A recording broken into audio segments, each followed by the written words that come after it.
E hoje é o Dia Nacional da Língua Brasileira de Sinais. As libras são usadas pela maioria dos surdos do Brasil. O dia 24 de abril foi escolhido porque é a data da publicação de uma lei de 2002 que trata da linguagem de sinais. Gustavo parou de ouvir depois de uma meningite. Tinha apenas 1 ano e 3 meses. Ele foi alfabetizado e aprendeu a falar com a mãe.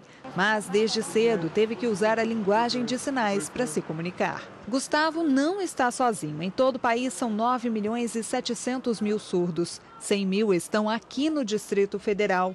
Muitas dessas pessoas têm contato direto com o Marcos. O intérprete aprendeu a língua de sinais depois de ver a dificuldade de interação das pessoas com deficiência auditiva. E sabe qual a conclusão que Marcos chegou? O problema não é físico, mas social. Na verdade, o surdo ele não tem um problema. Quem tem um problema é a sociedade, que não sabe se comunicar com ele. Ele faz de absolutamente tudo para tentar se comunicar, porque ele sabe que cobrar das pessoas que saibam a língua de sinais é muito complicado, porque a sociedade é muito ampla, é a maioria. Então ele desenha, ele tenta escrever, ele faz mímica, ele faz teatro, e quando ele não consegue se comunicar e ele precisa de uma coisa muito básica, ele acaba ficando nervoso porque ele vê que não está tendo a contrapartida da pessoa de tentar entendê-lo. O artigo 5º da Constituição Federal diz que todos são iguais perante a lei. O Conselho Nacional de Justiça quer garantir isso. A Resolução 230 de 2016 trata justamente das políticas e práticas de acessibilidade no judiciário. Ela ajusta aos tribunais as determinações da Lei Brasileira de Inclusão e da Convenção Internacional sobre os Direitos das Pessoas com Deficiência. Cada órgão do judiciário deve ter pelo menos 5% dos servidores capacitados no uso de Libras para atendimento ao cidadão. E a inovação está de mãos dadas com a tecnologia. A programação televisiva, por exemplo, já dispõe de intérpretes durante as sessões. Para o Gustavo, essa é uma ajuda e tanto. O analista de testes diz que hoje tudo é bem mais fácil para ele e para outras pessoas na mesma situação, seja com o closed caption ou com o uso do intérprete na lateral da tela. O Mauro tem certeza de que a nossa legislação para pessoas com deficiência é das melhores do mundo, mas acha que muito ainda tem que ser colocado em prática. Digamos que num prédio de 120 andares a gente conseguiu subir o primeiro andar. Então ainda falta muito, mas há um caminho para isso. E o marco disso foi o Decreto 5626 de 2005, quando fala exatamente de todas essas questões da pessoa surda, de acessibilidade à pessoa surda.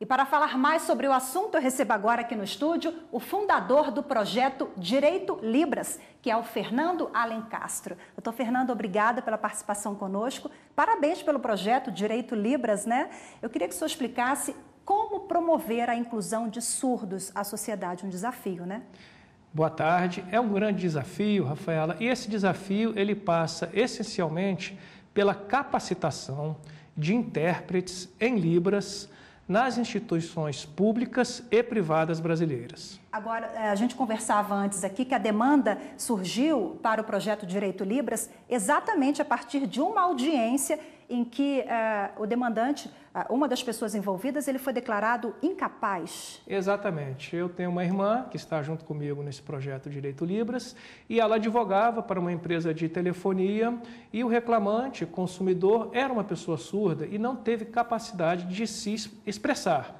E a juíza o considerou um incapaz civilmente, o que não corresponde à realidade, absolutamente. Apenas o que faltou naquele momento foi um profissional de Libras para que pudesse traduzir aquilo que aquele demandante estava solicitando para a juíza. A partir daí, nós nos reunimos, eu também tive uma experiência em relação à capacitação eleitoral e aí resolvemos fundar esse projeto Direito Libras que já existe há 1 ano. Agora, nas escolas também é a mesma coisa. O aluno precisa acompanhar ali o conteúdo, inclusive na escola particular? Sem dúvida. Incumbe ao poder público fazer a capacitação de professores em Libras, tanto na rede pública quanto na rede privada. Nós partimos do princípio da igualdade de oportunidades.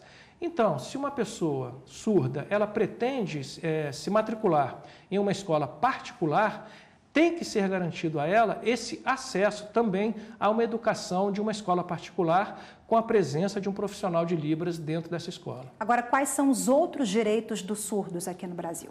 Todos aqueles que são os direitos fundamentais também de uma pessoa considerada assim com a sua aptidão física em 100%. Portanto, direito à saúde, direito à vida, mas uma vida com que característica? Com a dignidade de acesso a todos os direitos fundamentais, acesso à informação, acesso à saúde e acesso à educação, que, como vimos, ela tem melhorado bastante, mas ainda há muita necessidade de capacitação, é o grande desafio, a capacitação de profissionais em Libras. Agora nós temos aqui um rol de leis, né? A de 2015, que é a última sobre esse assunto, temos também a de 2002, que instituiu o dia de hoje, né? Agora, falta o quê? Efetividade, porque legislação já temos muita? Falta sim, falta efetividade. Como o colega que antecedeu na reportagem, ele falou, já subimos um degrau. E é verdade. Agora estamos subindo o segundo, com iniciativas como a do próprio CNJ e do Supremo Tribunal Federal, que já está fazendo tradução simultânea das suas sessões em Libras. Então, cada vez mais, nós temos visto também os surdos se manifestando publicamente, porque já há um acesso e um amparo da legislação para esse necessitado que precisa dessa linguagem de Libras. Portanto, nós temos percebido também, nos cursos de bacharelado das universidades, um aumento cada vez maior na questão do Letras Libras, então que está formando e capacitando muitos profissionais em Libras. O que promove aí uma inserção no mercado de trabalho, né?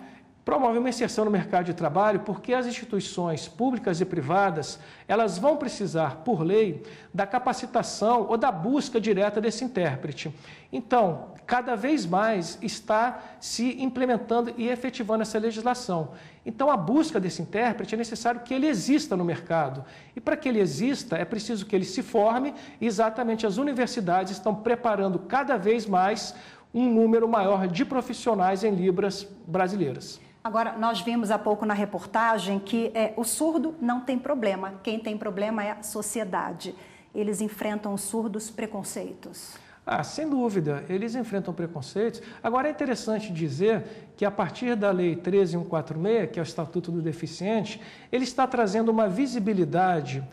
Inclusive, o IBGE está por fazer uma nova pesquisa do número de surdos no Brasil, e esse número vai aumentar consideravelmente, porque agora, com esses direitos de acesso que estão surgindo aos deficientes de uma maneira geral e aos surdos também, esse surdo ele está se mostrando para a sociedade sem nenhum tipo de medo, porque ele está recebendo um amparo e ele estará chegando nas instituições públicas e também nas privadas, tendo um profissional intérprete de Libras para recebê-lo. Então, devagarzinho, a gente está avançando, é isso que importa, né? Vamos para o segundo, terceiro, quarto e o quinto degraus. Doutor Fernando Alencastro, mais uma vez, obrigada pela participação e parabéns pelo projeto. Nós é que agradecemos. Até a próxima. Até a próxima.